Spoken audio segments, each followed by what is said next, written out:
the third video of this chapter which is in matter around us pure। तो इस chapter की starting हम लोगों ने सबसे पहले समझा था कि प्योर सब्सटेंस क्या होते हैं, है ना। तो प्योर सब्सटेंस कैटेगरी में हम लोगों ने क्या पढ़ा था, एलिमेंट एंड कंपाउंड, है ना, एलिमेंट एंड कंपाउंड। उसके बाद हम लोगों ने इम्प्योर सब्सटेंस के बारे में पढ़ना स्टार्ट किया था। इम्प्योर सब्सटेंस क्या होते हैं, मिक्सचर, ऐसे मिक्सचर जो स्टेबल ना हो उनको हम लोग इम्प्योर मिक्सचर बोलते हैं, यानी जिसको किसी फिजिकल सिंपल फिजिकल मेथड से सेपरेट किया जा सकता है, तो ऐसे मिक्सचर को हम लोग इम्प्योर बोलते हैं। तो मिक्सचर के दो टाइप हम लोगों ने पढ़े थे, है ना। इसमें दो टाइप थे, होमोजीनियस और हेट्रोजीनियस। तो दो तरह के मिक्सचर हम लोगों ने पढ़े थे, और इसके अंतर्गत हम लोगों ने होमोजीनियस मिक्सचर के अंतर्गत सॉल्यूशन टॉपिक पढ़ा था। होमोजीनियस मिक्सचर का मतलब क्या होता है, बस रिवाइज कर लेते हैं जल्दी से। Homogeneous mixture are those type of mixture in which the particles और solute particle which are in very less amount get dissolve in the solvent throughout. Okay, यानी जो भी सोल्यूशन के अगर एक सिंपल से एग्जाम्पल समझा जाए, सोल्यूशन के दो पार्ट होते हैं, सॉल्यूट ये हम लोग पढ़ चुके हैं, एंड सॉल्वेंट, ठीक है। तो जब सॉल्यूट यानी जिसकी मात्रा हम लोग कम लेते हैं, which is lesser in amount, इस सॉल्यूट को किसी सॉल्वेंट में किसी लिक्विड में डिसॉल्व करते हैं, तो ये सॉल्यूट पूरी तरह से घुल जाता है और इनविजिबल हो जाता है, यानी दिखता नहीं है, ये यूनिफॉर्म सोल्यूशन हो जाता है, जिसको हम लोग पहले पढ़े थे। तो यूनिफॉर्म सोल्यूशन, ठीक ना। होमोजेनियस मिक्सचर का मतलब यूनिफॉर्म सोल्यूशन, यानी ऐसा मिक्सचर जिसमें सॉल्यूट जो है सॉल्वेंट में परफेक्टली डिसॉल्व हो जाए और इतने छोटे पार्ट्स में वो ब्रेक हो जाए कि फिर उसको देख पाना मुश्किल हो जाए, मतलब देख पाना इम्पॉसिबल है, ठीक ना। चाहे हाई पावर माइक्रोस्कोप में देखें, चाहे नेकेड आई से वैसे भी नहीं देख पाते हैं। तो इसीलिए इसको होमोजेनियस कहा गया है, यानी इसके पार्टिकल पूरी तरह से सोल्यूशन में या सॉल्वेंट में घुल जाते हैं विदाउट मेकिंग एनी विजिबिलिटी, हमको कुछ भी दिखता उसमें नहीं। जैसे चीनी पानी का घोल या नमक पानी का घोल, सॉल्ट वाटर का मिक्सचर बना है, ठीक है, वो एक तरह का यूनिफॉर्म सोल्यूशन होता है, होमोजेनियस मिक्सचर होता है, या जिसको सोल्यूशन टर्म दिया गया है, ठीक।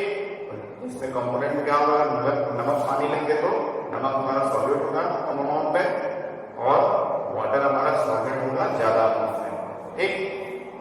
इसके बाद हेट्रोजीनियस जो सोल्यूशन है, सॉरी हेट्रोजीनियस मिक्सचर, तो हेट्रोजीनियस मिक्सचर में हम लोगों ने पढ़ा था सस्पेंशन। सस्पेंशन का मतलब है कि पार्टिकल जो सस्पेंडेड रहे या बॉटम में सेटल डाउन हो जाए, ठीक है। ये सस्पेंशन सस्पेंडेड वर्ड से बना हुआ है, ठीक। यानी इसमें भी सॉल्यूट और सॉल्वेंट होंगे, दो पार्ट, ठीक है। इस मिक्सचर के भी दो पार्ट होंगे, सॉल्यूट और सॉल्वेंट। लेकिन इसका सॉल्यूट सॉइल या सैंड या ऐसे पार्टिकल होते हैं जो काफी बड़े होते हैं वाटर के पार्टिकल से, इसलिए वो वाटर पे डिसॉल्व नहीं पाते, उनके स्पेस में इंटर नहीं कर पाते हैं और जैसे के तैसे रहते हैं, ठीक है। और थोड़े हल्के होते हैं तो कुछ तैरते रहते हैं, और जो हैवी पार्टिकल होते हैं वो सेटल डाउन हो जाते हैं, नीचे बैठ जाते हैं, ठीक। इसलिए इसका नाम सस्पेंशन पड़ा। ये हेट्रोजेनियस मिक्सचर है। हेट्रो का मतलब यानी ये थ्रू आउट मिक्स ना हो, ठीक है, इनकम्प्लीटली या पूरा मतलब पूरी तरह से मिक्स नहीं होता है, जबकि यहाँ पर कंप्लीटली मिक्स हो जा रहा था, ठीक। हालांकि ये दोनों ही मिक्सचर को हम लोग देखें तो इनको हम लोग क्या बोलते हैं, इम्प्योर। इम्प्योर को बोलते हैं, ये तो प्योर जैसा लग रहा है क्योंकि पूरी तरह से घुल जाता है, लेकिन इम्प्योर बोलने का ये रीजन है कि चाहे ये मिक्सचर हो चाहे ये मिक्सचर, इन दोनों को किसी भी सिंपल फिजिकल मेथड से सेपरेट किया जा सकता है। जैसे कि पानी और नमक का घोल है, तो पानी को इवेपोरेट करेंगे, भाप बन के पानी उड़ जाएगा और क्या बचेगा, सॉल्ट, हमारा सॉलिड फॉर्म में। सिमिलरली इसको तो सेपरेट करना और ज्यादा इजी है क्योंकि ये पहले से सेटल हो जाता है, इसके पार्टिकल ज्यादा हैवी होते हैं, तो इसको कोई फिल्टर पेपर या फिल्ट्रेशन प्रोसेस से सेपरेट कर लेते हैं। तो इस तरह के जो भी मिक्सचर की कैटेगरी में आता है, जिसको सिंपल किसी फिजिकल मेथड से, हीटिंग से, बॉइलिंग से, इवेपोरेशन से, फिल्ट्रेशन से और बाकी मेथड हम लोग पढ़ेंगे सेपरेशन टेक्निक में, ठीक ना। तो इन सब किसी मेथड से अगर सेपरेट किया जा सकता है किसी भी मिक्सचर के कंपोनेंट्स को, उसके पार्ट्स को, तो हम लोग क्या बोलते हैं, वो इम्प्योर है। जब अगर सेपरेट ना कर पाए तो फिर उसको क्या बोलेंगे, प्योर सब्सटेंस, ठीक ना। जैसे एलिमेंट और कंपाउंड हम लोग स्टार्टिंग में पढ़े थे, एलिमेंट और कंपाउंड का आइडेंटिटी जो होता है सिंगल होता है और वो किसी भी फिजिकल मेथड से सेपरेट या अलग नहीं होते हैं। That's why they are categorized as pure substance and the mixture are categorized as impure substance, ठीक। तो सस्पेंशन का आप समझ गए होंगे कि इसमें जो सॉल्यूट थे काफी हैवी होते, बड़े होते हैं और किसी भी सॉल्वेंट में, चाहे वाटर हो, अल्कोहल हो या और कोई लिक्विड हो, उसमें डिजॉल्व नहीं होते, सेटल डाउन हो जाते हैं या थोड़ा सस्पेंडेड रहते हैं, उसी सोल्यूशन में फ्लोट करते रहते हैं, ठीक ना। अब उसके बाद एक हम लोग टर्म पढ़े थे टिंडल इफेक्ट, उसको भी समझ लेते हैं शॉर्ट में। टिंडल इफेक्ट, टिंडल इफेक्ट ये जो इसके बारे में रिसर्च करके या ऑब्जर्वेशन करके पता किया गया कि ऐसे मिक्सचर जिसमें पार्टिकल बड़े होते हैं, ठीक ना, उससे जब लाइट पास कराया जाता है तो क्या होता है कि उसके पार्टिकल फ्लोट करते रहते हैं लिक्विड सोल्यूशन में। जैसे मान लेते हैं ये कोई ग्लास है और क्या होता है, इसमें पानी भरा हुआ है, इसमें पानी ऑलरेडी है, वाटर है, और इसमें क्या है, मान लेते हैं सॉल्ट, ठीक। सॉल्ट तो पूरी तरह से डिजॉल्व हो जाता है, ट्रू सोल्यूशन बन जाता है। सोल्यूशन को ट्रू सोल्यूशन भी बोलते हैं, मैंने बताया था पिछले वीडियो में। तो ये पूरी तरह डिजॉल्व, अगर इसमें इस सोल्यूशन से अंधेरे रूम में, डार्क रूम में टॉर्च जलाएं, ठीक है, टॉर्च का लाइट केवल इसी पर कॉन्सेंट्रेट करें, इसी पर फोकस करें उसका लाइट, तो क्या होगा कि लाइट पास हो जाएगा और हम लोगों को कुछ ऐसा दिखेगा नहीं कि कोई लाइट का पाथ नहीं दिखेगा कि लाइट कहां से पास हो रहा है, ये हमको दिखेगा नहीं, ठीक है, क्योंकि इसमें पार्टिकल बीच में है नहीं, क्योंकि पार्टिकल रहेंगे इसमें फैलते हुए तो लाइट से वो टकराएंगे हर एक पार्टिकल और फिर दिखेगा हमको कि लाइट ऐसे जा रहा है, सोल्यूशन में दिखेगा रास्ता। जैसे कि हम लोग देखते हैं पेड़ों के नीचे से सन का लाइट आकर डस्ट के पार्टिकल उड़ते रहते हैं, है ना, तो वो क्या है, टिंडल इफेक्ट।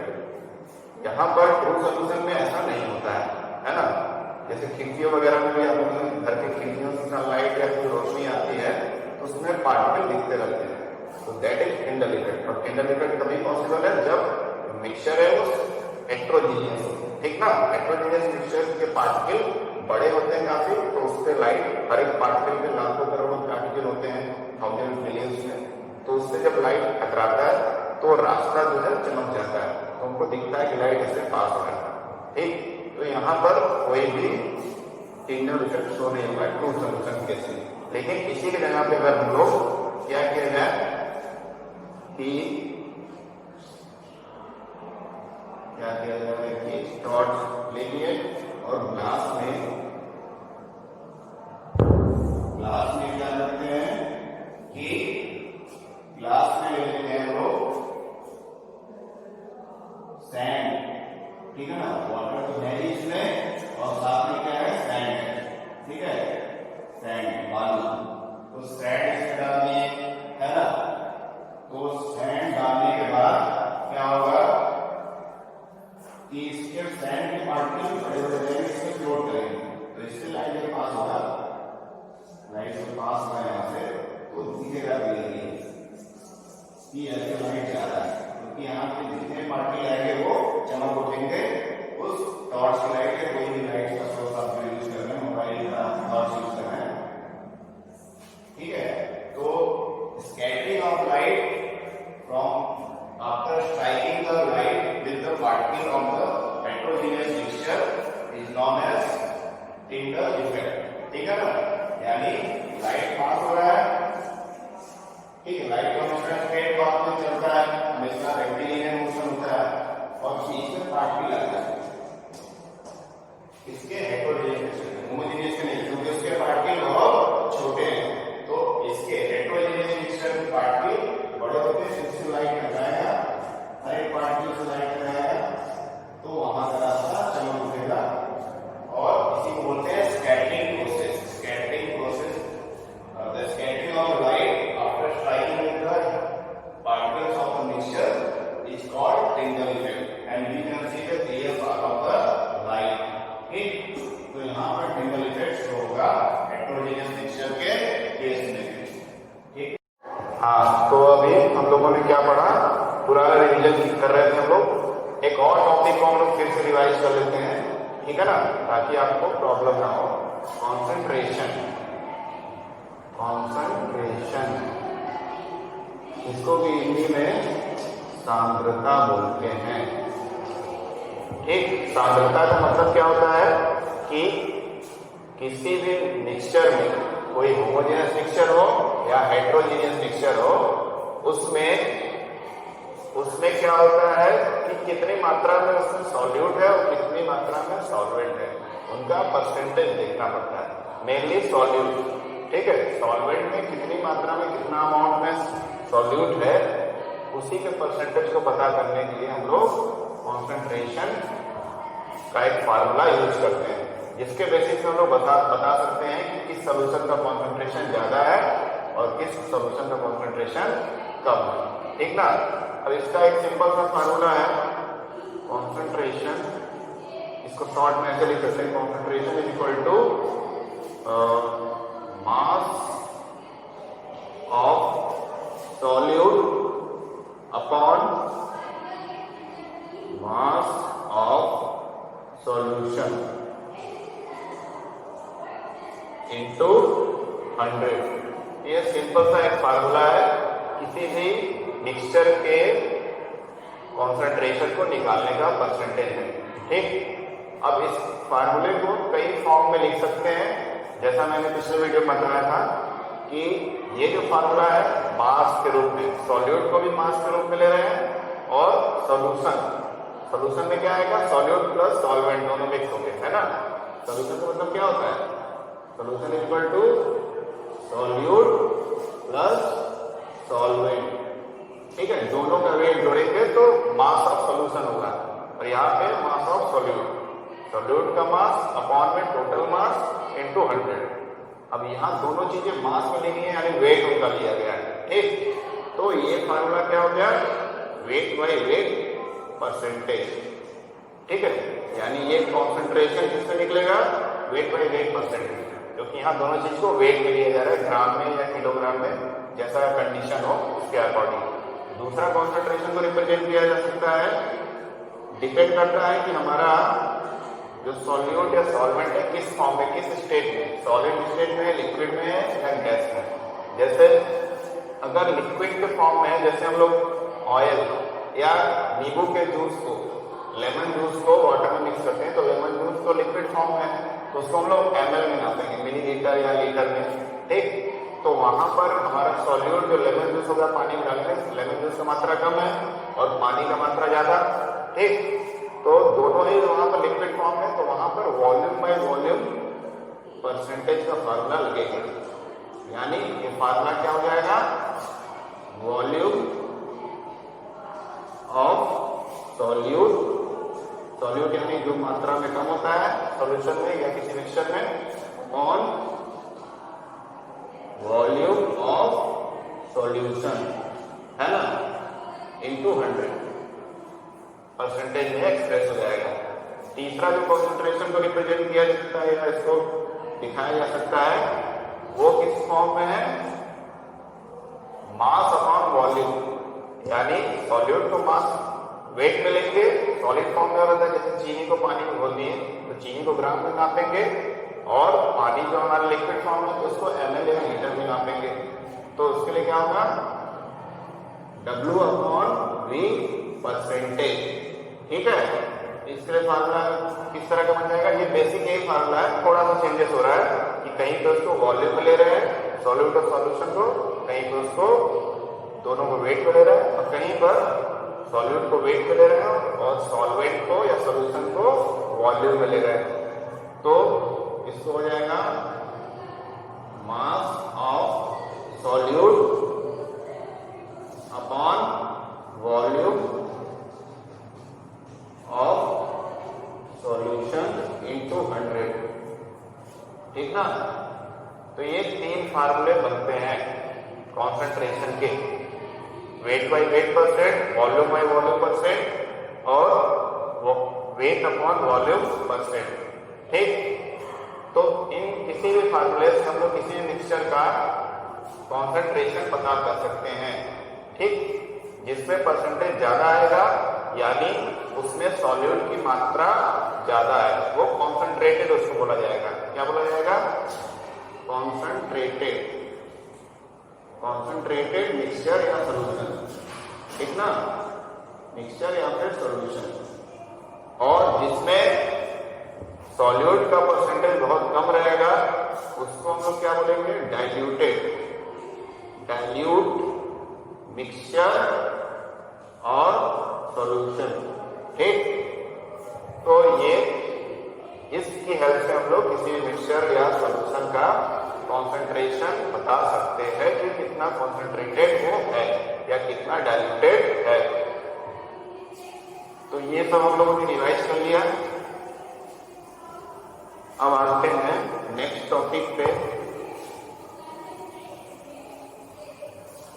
और नेक्स्ट टॉपिक हमारा क्या है?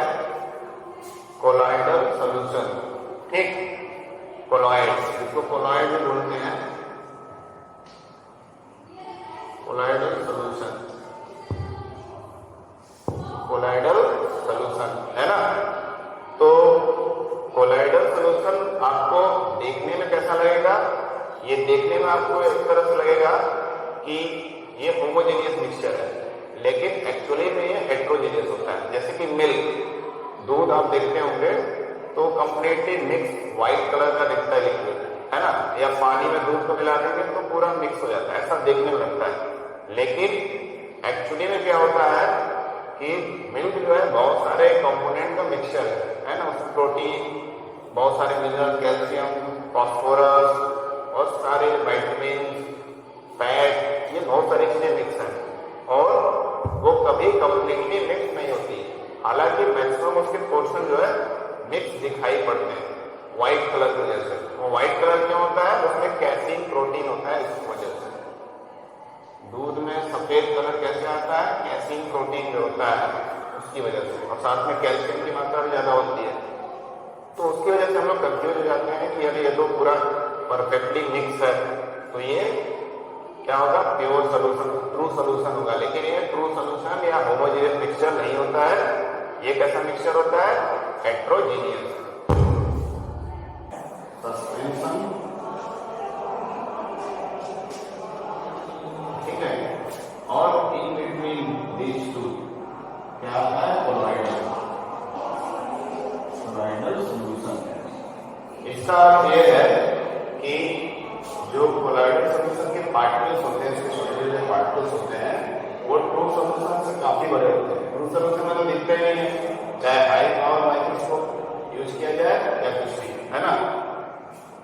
तो इससे नेकेड आई या बहुत ज्यादा हाई पावर माइक्रोस्कोप से यूज किया जाए तो थोड़े पार्टिकल दिख सकते हैं, otherwise clear solution homogeneous mixture होता है।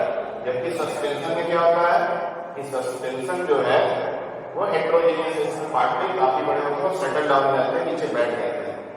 और यानी इसके पार्टिकल काफी बड़े होते हैं, मान लेते हैं इतने बड़े, और ट्रू सॉल्यूशन के इतने छोटे हैं। यानी जो इंडिविजुअल हमारे आंखों के लिए नेकेड आई से देख रहे हैं, खुली आंखों से देख रहे हैं। और यानी ये कितना बड़ा साइज हो गया ट्रू सॉल्यूशन का, जो मैंने स्केलेटन बनाया, और ये साइज हो गया पार्टिकल का सस्पेंशन का। कोलॉइडल सॉल्यूशन के पार्टिकल जो होते हैं वो लगभग इन दोनों के साइज के मॉडरेट, यानी इन दोनों का जो साइज के एवरेज लिया जाए उन दोनों के बीच के पाया जाते हैं, यानी लगभग इतने बड़े, ठीक ना।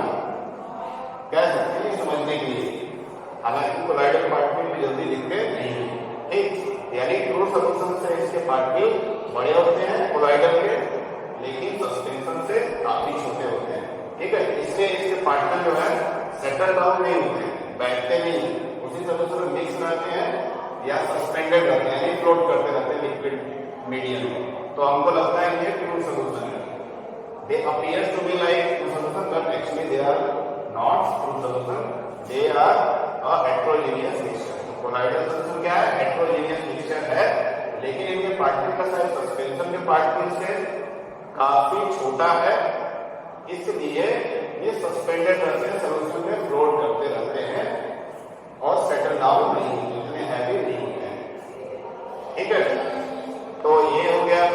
अब उसके बाद तो ये हम लोग पार्टिकल का साइज समझ गए हैं कि कोलाइडल सोल्यूशन के पार्टिकल का size in between the suspension और फ्लूइड सोल्यूशन होता है। ठीक, हाँ ठीक है बच्चों। अब उसके बाद इसका एग्जाम्पल लिया जाए कोलाइडल सोल्यूशन का। सिंपल सा एग्जाम्पल लेते हैं मिल्क, कॉमन सा एग्जाम्पल है मिल्क। मिल्क जो है बहुत सारी चीजों का मिक्सचर है, प्रोटीन हो गया, protein, fat, lactose sugar plus minerals जैसे कैल्शियम एक्सेट्रा जो भी मिनरल्स होते हैं, प्लस वाइटमिन, विटामिन सी है और ईटीसी, यानी परफेक्ट फूड माना जाता है। अगर कुछ खा नहीं रहे हम लोग तो मिल्क के लिए हमारा पूरा डाइट कंप्लीट हो जाता है, सारे न्यूट्रिएंट जो रिक्वायर्ड होते हैं बॉडी के लिए वो मिल जाते हैं। तो मिल्क देखने में लोगों को कैसा लगता है? एक ग्लास है और उसमें दूध भरा हुआ है, कांच ग्लास को पूरा व्हाइट लगेगा, लगेगा तो पूरा फुल्ली यूनिफॉर्म सोल्यूशन पूरी तरह मिक्स है, लेकिन एक्चुअली में मिक्स नहीं रहता है, क्योंकि हल्का सा भी हीट पाता है। आप ध्यान से देखेंगे तो उसमें फैट के ड्रॉपलेट्स, जो फैट होते हैं जिसको मक्खन या घी कहते हैं, वो उसमें तैरते रहते हैं उससे पार्टिकल, और हल्का उसको हीट होने मिलता है तो सेपरेट होने लगते हैं। इसी तरह जो मिनरल्स हैं, विटामिन है, अदर चीजें हैं, ये भी उसके मिक्सचर होते हैं, है ना। तो ये एक मिक्सचर है और ये लगता है होमोजेनियस, लेकिन एक्चुअली होता है हेटेरोजेनियस। ठीक, अब इसी के तरह का दूसरा एग्जाम्पल अगर हम लोग लें, जैसे कि ब्लड यानी खून, रक्त जिसको बोलते हैं, तो ब्लड में भी बहुत सारी चीजें होती हैं।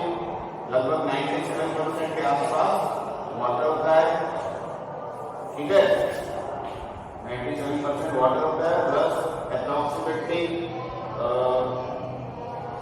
97% नहीं, 92% वाटर होता है और 7% के आसपास प्रोटीन होता है और बाकी चीजें इसमें होती हैं। तो ये भी ब्लड भी क्या है? एक कोलाइडल सोल्यूशन है, यानी हेटेरोजेनियस मिक्सचर है।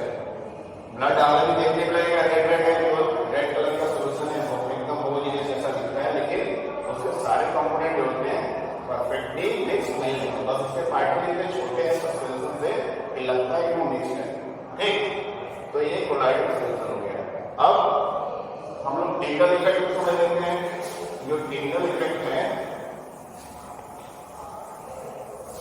वो कैसे होता है इसमें, तो इसके लिए आपके एनसीईआरटी में सिंपल सा पिक्चर बनाया जिससे आप इजीली समझ सकते हैं।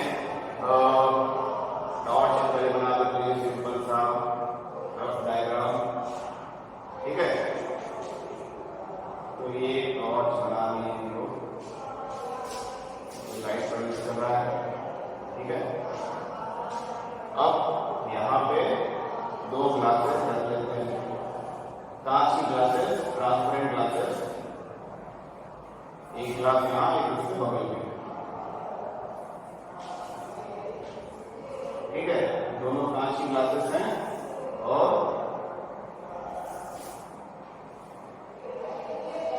दोनों में एक में जो है कि पानी है,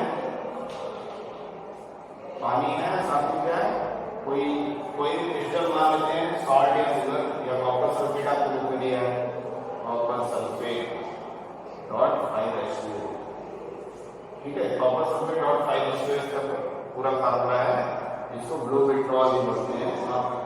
आप पिछले क्लासेस में पढ़े होंगे, क्लास 7 या 8 में, इसके बारे में थोड़ा सा। ब्लू विट्रॉल ठीक। तो ये पानी में कंप्लीटली मिक्स हो जाता है, ट्रू सोल्यूशन बन जाता है, यानी ब्लू कलर का एकदम क्लियर सोल्यूशन बन जाता है, कोई भी पार्टिकल इसमें सेटल डाउन नहीं होता है। तो इसका लाइट पास हो जाएगा, ठीक है ना, लाइट एकदम स्ट्रेट पास हो जाएगा, कोई भी हमको रास्ता नहीं करने के लिए, क्योंकि रास्ते में उसको इंटरप्ट करने के लिए, लाइट को इंटरप्ट करने के लिए कोई पार्टिकल है कि नहीं यहाँ फ्लोट करते हुए, है ना, तो कंप्लीटली मिक्स हो गए हैं मॉलिक्यूल, पानी के मॉलिक्यूल के बीच में, इसलिए यहाँ पे कोई भी लाइट का रास्ता नहीं दिखेगा, हमको एकदम क्लियर ब्लू कलर का सोल्यूशन दिखेगा, ट्रांसपेरेंट। लेकिन जब ये लाइट आगे बढ़ेगा और इसमें हम लोग मान लीजिए कि मिल्क लिए, ठीक है, इसमें क्या है, यहाँ नीचे लिख देते हैं मिल्क, ठीक। तो यहाँ पे हम लोगों ने क्या लिया हुआ है, मिल्क।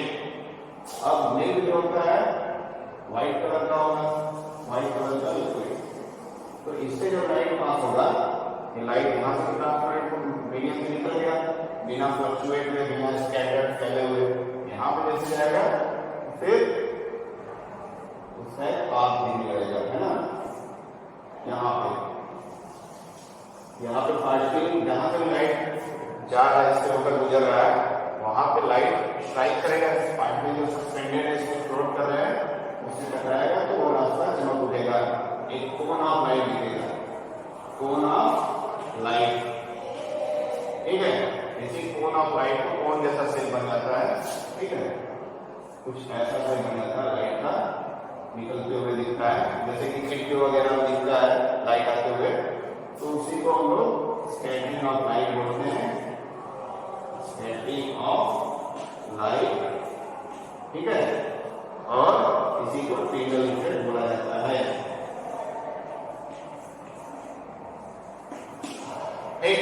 तो टिंडल इफेक्ट होता है कोलाइडल मिक्सचर में, चाहे मिल्क हो या कोई और, लेकिन ट्रू सोल्यूशन में कोई भी टिंडल इफेक्ट शो नहीं करता है और लाइट अनडेविएटेडली पास आउट हो जाता है, बिना किसी व्यवधान के लाइट पास हो जाता है, क्लियर। तो ये हो गया, तो ये कोलाइडल सोल्यूशन का हम लोग समझ गए बेसिक कॉन्सेप्ट क्या होता है। अब हम लोग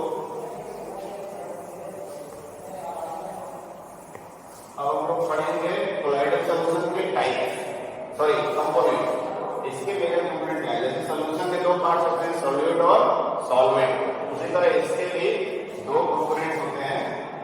तो इसके दो कंपोनेंट कौन कौन से हैं, एक है डिस्पर्स फेज, ठीक है, और दूसरा ऐसा कंपोनेंट है डिस्पर्सन मीडियम, ठीक। तो डिस्पर्स फेज और डिस्पर्सन मीडियम क्या होता है, इसको समझ लेते हैं। कोलाइडल सोल्यूशन में जो चीजें लेस अमाउंट में हो और फ्लोट करते रहे, ठीक है, तो जो वाटर में सेटल होते नहीं है, तो फ्लोट करते रहे, सस्पेंडेड रहे, उनको डिस्पर्स फेज बोला जाता है, यानी those component of the colloidal solution which are most of the time suspended in the solvent and they are in less amount are known as dispersed phase, ठीक। दूसरा क्या है, dispersion medium. Dispersion medium colloidal solution का वो हिस्सा है जो ज्यादा अमाउंट में होता है और जो डिस्पर्स फेज को मिक्स करने में, घोलने में हेल्प करता है, जैसे कि मान लेते हैं कि जैसे कि पानी में कोई जेल डाली है, जेल बाल में जेल लगाने चाहता है, ग्लू डालनी, ठीक है, तो ग्लू हमारा डिस्पर्स हो जाएगा और डिस्पर्सन हो जाएगा पानी, ठीक है, पानी में उसको बुलाएंगे, ये समझने के लिए इसके एग्जाम्पल अभी हम लोग क्लियर हो जाएगा क्या होता है, ठीक है।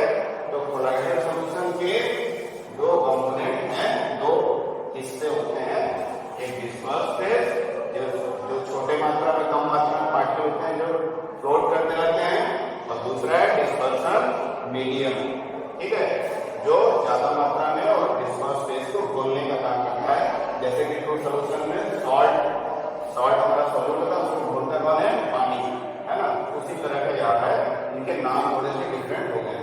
डिस्पर्स इसे नाम होता है उनके फूलते नहीं है, सस्पेंडेड रहते हैं, फ्लोट करते रहते हैं सॉल्वेंट में। ठीक, अब इसका एग्जाम्पल, कुछ एग्जाम्पल समझते हैं।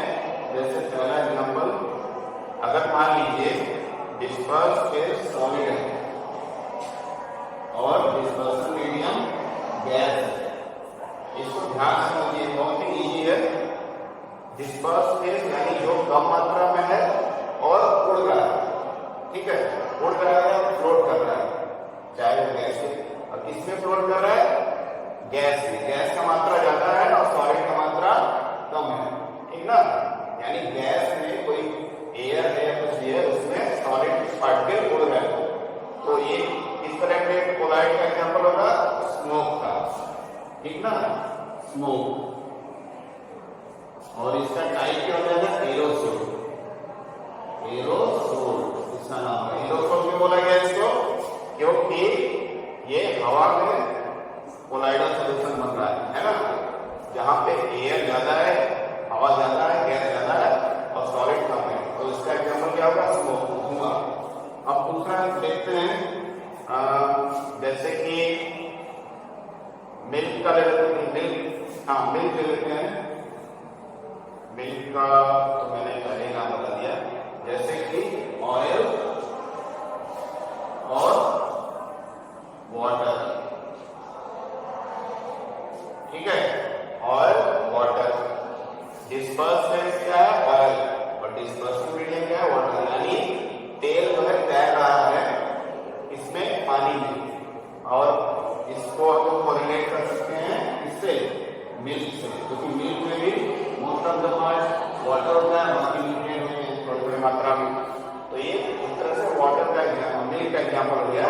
इसमें फैट जो है, जो ऑयल है या घी है, उसके ड्रॉपलेट डिस्पर्स फेज का काम करते हैं, पूरा मीडियम क्या रहता है? वाटर। तो ये मिल्क हो गया, ठीक ना। तो ये हो गया हमारा इमल्सन। इमल्सन, इमल्सन एक नया वर्ड आ गया। ये इमल्सन का मतलब क्या होता है? इमल्सन का मतलब होता है जब दो इनसॉल्युबल लिक्विड एक साथ रहें, एक डिफरेंट फेज बना करके, लेयर बना के, उसको इमल्सन बोलते हैं। और इमल्सन भी एक तरह का किसका टाइप है? कोलाइडल सॉल्यूशन का। जैसे एरोसोल है, ठीक है, हवा में जो कोलाइडल सॉल्यूशन बने उसको एरोसोल बोलेंगे। अब जो दो नॉन डिसॉल्वेबल लिक्विड को मिक्स किया जाए तो वो जो कोलाइडल सॉल्यूशन बनेगा उसको इमल्सन बोलेंगे। जैसे पानी में तेल तो घुलेगा नहीं, एक सेपरेट लेयर बन जाएगा, उस लेयर को शेक करेंगे तो उसका ड्रॉपलेट पूरे पानी में फ्लोट करते हुए दिखेंगे। लेकिन थोड़ी देर को छोड़ देंगे तो क्या हो जाएगा? ऑयल ऊपर हो जाएगा और वाटर नीचे, क्योंकि ऑयल का डेंसिटी कम होता है, हल्का होता है, ऊपर जाएगा, और पानी हैवी होता है, उसका डेंसिटी हाई है तो नीचे रह जाएगा, है ना। तो उस तरह का ये मिक्सचर है, जब दो इनसॉल्युबल लिक्विड का मिक्सचर बने तो उसको क्या बोलते हैं? इमल्सन, ठीक। ऐसे ही कई सारे एग्जाम्पल आपके एनसीईआरटी बुक में दिए हैं, उसको ध्यान से देखिए। डिस्पर्स फेज और डिस्पर्सन मीडियम को दिमाग में रख करके आप इजीली इस दोनों के कॉम्बिनेशन से, इन दोनों के कॉम्बिनेशन से आप सोच के बता सकते हैं कि किस ऑब्जेक्ट का एग्जाम्पल होगा, ठीक ना। एक कोलाइडल सॉल्यूशन इस प्रकार से हम लोग समझ लिए, ठीक है ना। तो एग्जाम्पल में हो गया हम लोगों ने कोलाइडल सॉल्यूशन, कंपोनेंट्स के पढ़ लिए, और प्रॉपर्टीज भी पढ़ना है, ये हम लोग पढ़ लिया। एग्जाम्पल्स और भी एग्जाम्पल्स है, आप बुक में पढ़ देखेंगे, और कोई भी डाउट हो तो आप लाइव क्लास के डिस्कशन में इसको पूछेंगे। फिर आते हैं प्रॉपर्टीज पे।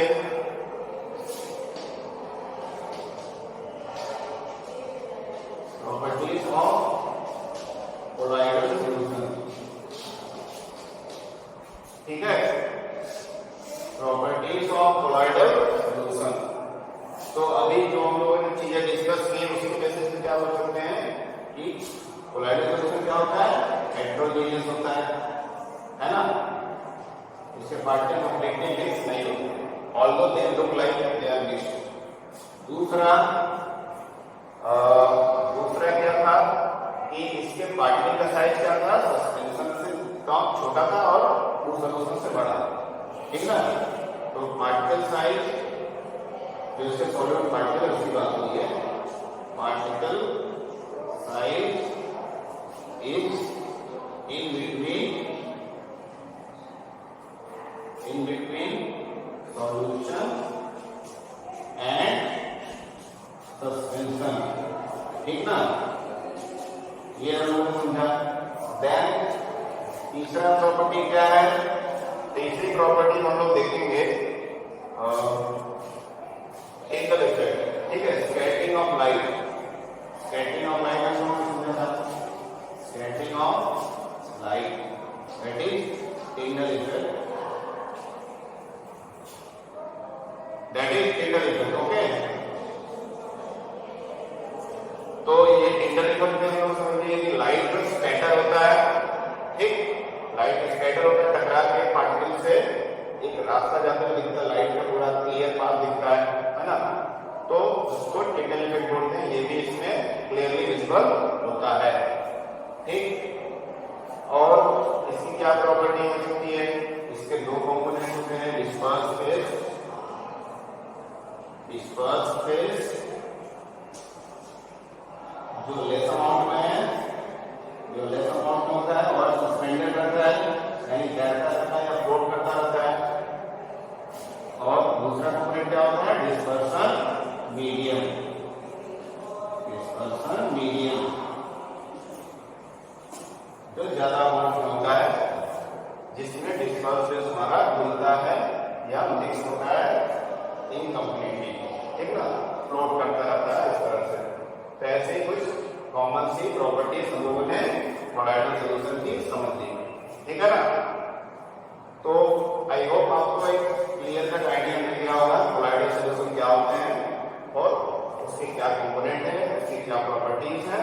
बाकी आप एनसीईआरटी बुक से देखिएगा, ठीक, और कोई डाउट हो तो आप पूछिएगा। नेक्स्ट टॉपिक हमारा है सेपरेशन टेक्निक, तो इसके बारे में हम थोड़ा सा स्टार्ट करते हैं।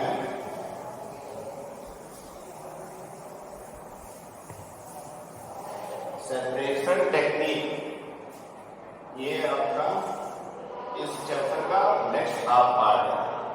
तो अभी तक हम लोगों ने जो चीजें पढ़ी वो सब्सटेंस प्योर है कि इम्प्योर है इसके बारे में पढ़ा, इसके कैटेगरीज के बारे में पढ़ा, ठीक ना। और अब जो पार्ट शुरू हो रहा है इसमें हम लोग पढ़ेंगे कि किस तरह से हम लोग जो मिक्सचर है इम्प्योर है उसको, उसके कंपोनेंट को कैसे अलग कर सकते हैं, क्या क्या मेथड अप्लाई कर सकते हैं, है ना। अच्छा, एक मुझे याद आ रहा है कि कोलाइडल जो सॉल्यूशन होता है उसकी कुछ प्रॉपर्टीज होती है। उसमें एक प्रॉपर्टी मुझे याद आ रहा है कि इसके पार्टिकल्स को फिल्ट्रेशन करके सेपरेट नहीं किया जा सकता है। जैसे ट्रू सॉल्यूशन होता है, ठीक ना, जो पानी, चीनी का घोल या कॉपर सल्फेट वाटर का मिक्सचर हो गया है, सॉल्ट वाटर मिक्सचर, उसको घोलने के बाद आप फिल्टर पेपर लगाएंगे कुछ आएगा, नहीं आएगा, फिल्टर पेपर कुछ नहीं आएगा, सारा सॉल्यूशन पास आउट हो जाएगा, है ना। तो इसी तरह जो कोलाइड होता है इसमें भी फिल्ट्रेशन वगैरह से कंपोनेंट सेपरेट नहीं होते हैं। हालांकि सस्पेंशन में पार्टिकल बड़े होते हैं तो वो सेपरेट हो जाते हैं, है ना। तो इस तरह से और कुछ प्रॉपर्टीज दी हैं जो आप उससे देख सकते हैं और इजीली समझ सकते हैं। आइए चलते हैं सेपरेशन टेक्निक पे।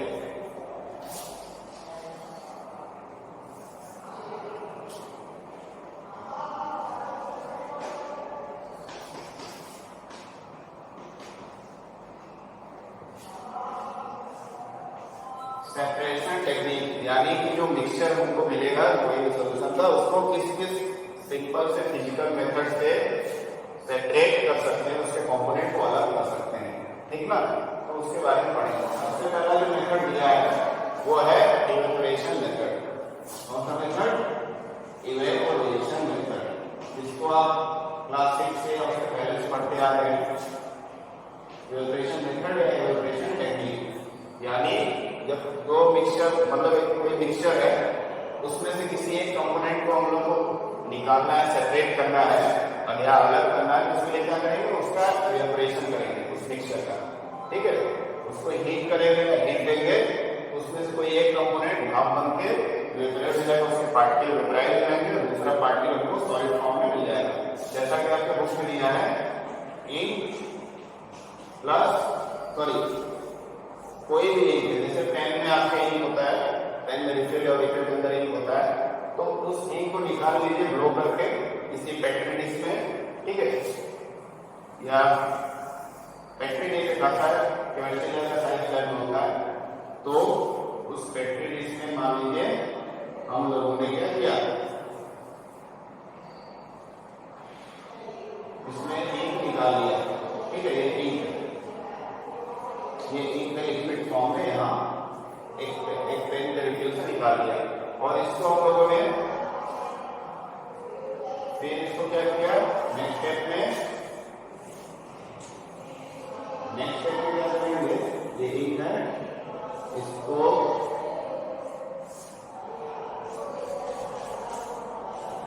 वायर से रखेंगे, इसको वायर बोलते हैं। एक जाली ऐसा होता है, पतले पतले लोहे के मैजिक टीन से बना हुआ जुड़ा हुआ होता है, और उसके नीचे फायर सप्लाई करते हैं, स्टील नैन वगैरह होते हैं जिससे हीट निकलेगी, ठीक है। तो इसको गर्म करेंगे, गर्म करेंगे तो क्या होगा अगले स्टेप में कि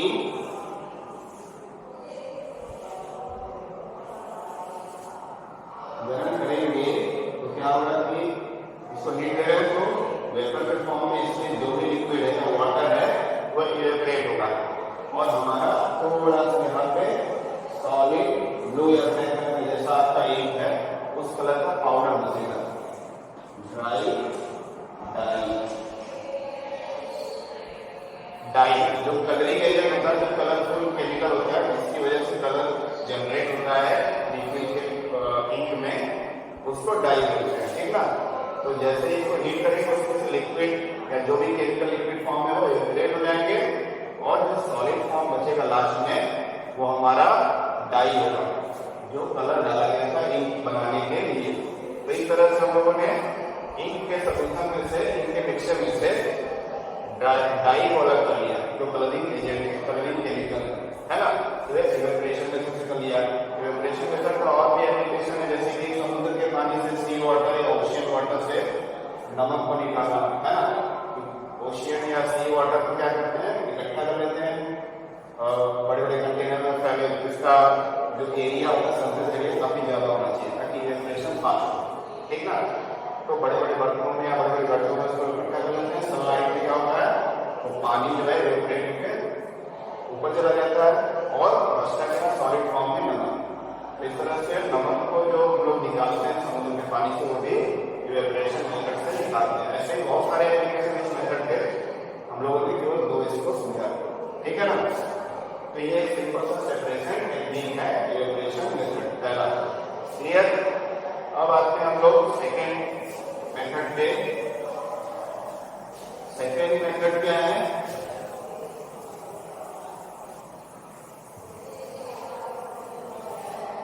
सेकेंड मेथड है हमारा जर्निंग। जर्निंग आप लोग लोअर क्लास में पढ़ेंगे। जर्निंग में इसको सेंट्रीफ्यूगेशन मेथड,